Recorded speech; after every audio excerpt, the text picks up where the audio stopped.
This is H202 unit.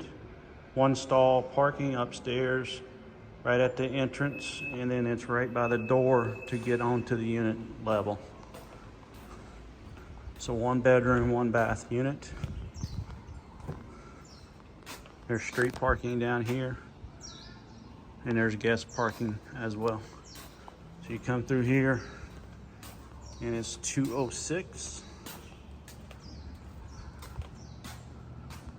Walk into the unit, you have your updated flooring, kitchen, stove, refrigerator, big laundry machine in the unit, laundry center in the unit, dishwasher, garbage disposal, new stove, and a microwave.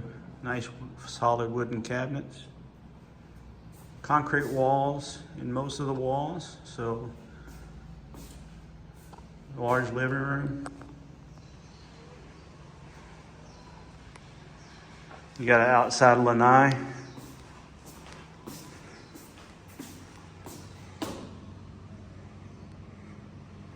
And you got an AC unit in the living room. And then you have a bedroom in here.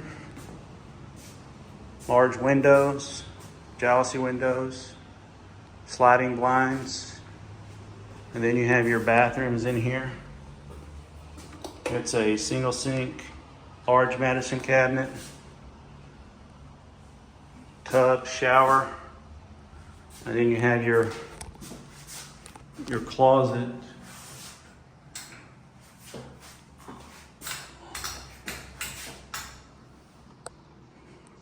Large closet, plenty of shelving.